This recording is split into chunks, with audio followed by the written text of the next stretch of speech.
spotlight on the women creating an impact, leading organizations, and mission-focused strategic programs across the federal technology and consulting community.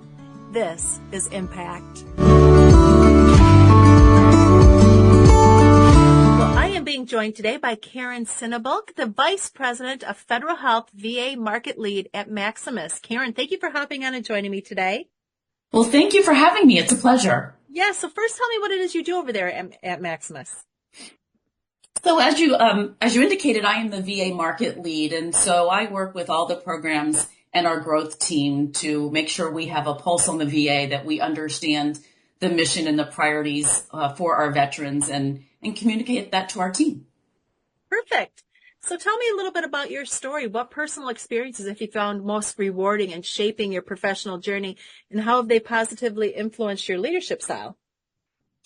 Yeah, I would say one of the early experiences that I've had is actually working at the VA right out of school. I had a fantastic boss named Stan Sinclair, and he encouraged me to pursue my higher education, get a master's degree. He sent me to all kinds of trainings that just impacted me personally and professionally.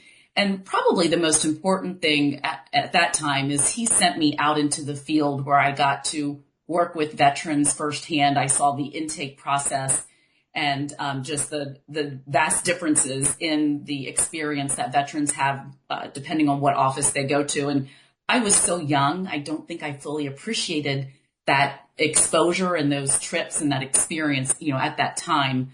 But that was fantastic. And then if you fast forward a few years, probably more than a few years, more recently, I was very privileged to manage the Choose VA campaign for the Office of Public Affairs inside the VA. And that project, which was really about highlighting all of the VA services that are available to our men and women, that took me on a trip to Los Angeles, where I went to Skid Row and I went to West LA into the canyons, actually seeking out and searching unsheltered homeless veterans. And that trip and the exposure to those people, those veterans living unsheltered, forever changed me. I do remember that evening going back to my hotel room, and I could see Century City in the distance, and there was one of the award shows, right?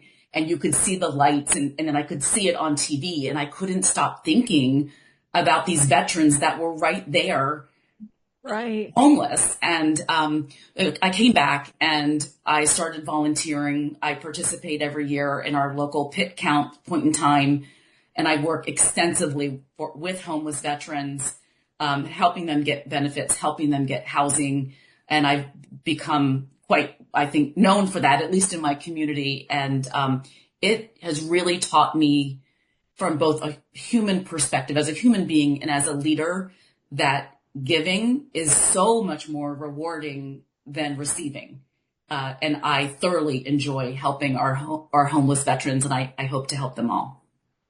I love that. I love the fact that you're volunteering and so involved like that. And also because you went out there and everything, that makes you a much more empathetic leader, which is really important as well. Certainly it does. So tell me, how do you stay inspired and continue your growth as a leader with everything that's going on?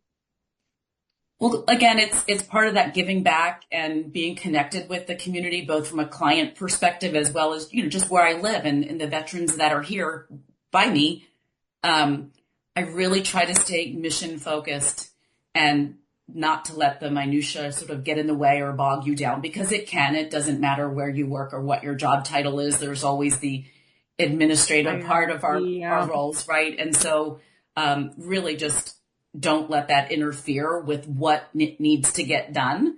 And in terms of the challenges, turning challenges into opportunities, I would say that working in an environment, particularly considering we're a professional services firm, but working in an environment where you can try things and you can make mistakes and it's not punitive, right? Our firm accepts mistakes. You learn from them. I learn from others' mistakes, and then you just move on. That's critical. Great. So now how can organizations create a more supportive environment to nurture and mentor women to become emerging leaders?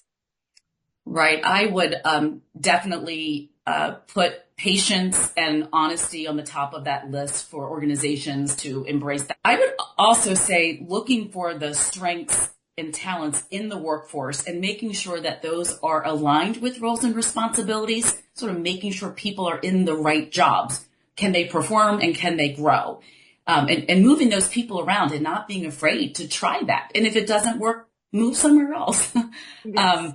I think frank conversations and realistic goals are also super important so that everybody's clear about what's expected and communicating as much as possible. You cannot over communicate in this environment.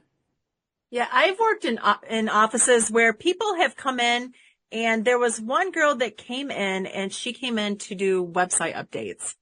And just we happened to have her create us a graphic for something, and it was so good. We're like, why are you not doing graphic design for us? Oh, I just wasn't hired for that. I mean, that wasn't the position that was open at the time, and I just applied. And so we moved her into the position that we realized you're so much better for this. And sometimes maybe the job wasn't available at the time when they applied, and now you're realizing the strengths that they have fit a niche that you now need. Exactly. I think you said it better than I did. No, it really makes sense. So what exciting trends or developments in the workplace do you believe will positively shape the future of leadership, and how can leaders best prepare to embrace these challenges? Yeah, our workforce is a generation that's multitasking. Access to healthcare and improving mental health are really, really important in this day and age and with this generation. I think we used to call that work-life balance. Mm-hmm. It really takes an entire community to support our elderly, our disabled, whether you're a veteran or a civilian. And what I see trending is I see corporations embracing and accepting our workforce that has these responsibilities at home and other places. And really that's becoming more mainstream to be able to take that time that you need or go off camera or whatever it might be, mm-hmm. right? Whatever your situation is. And that's really critical to a healthy work environment. If we don't have healthy people that have to perform those activities and to support the people around them, then they're not going to provide good service. And then we're not going to be good for our clients and our citizens. So really having those flexible work environments, I see that as a trend. And that might not be as cool as technology and some of the AI things that are going on, but culturally, I think that's a huge trend. Yeah, it's very important for people themselves more so than anything else. Well, Karen, I love the work that you do and more so the volunteer work. Can you tell me just a little bit more about the volunteer agencies that you work with and how people could get involved that are listening? Absolutely. So any of the National Veteran Service organizations have local chapters where you can get involved. And also your local mental health agencies. So again, for instance, the county that I work in, they arrange that pit count that I mentioned where we go out on the coldest night of the year and seek those that are unsheltered. Interestingly enough, this last year that in 2024, in February 2024, I actually experienced my first my first exposure to human trafficking right here in my town. Wow. And so again, I encourage you to get involved. So that led me to think, okay, well, I thought I knew what that was, and I thought I could spot someone being human trafficked, but clearly I didn't because my neighbor picked up on it. And so I would encourage that as well. And the VA website, www.va.gov, also has a number of places where you can get involved locally. It's really not hard to find. If once you start asking, I think you'll find a multitude of organizations that are looking for help and interest. Okay, well, thank you for that. Now, is there anything else you would like to add?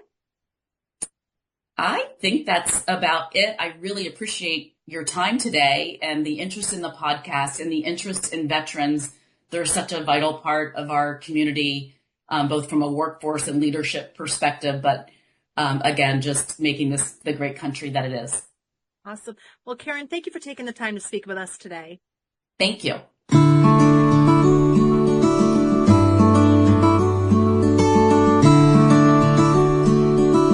Thank you for for listening. Be sure to subscribe to our podcast so you're keeping up to date on the latest episodes, and learn more at govforum.io.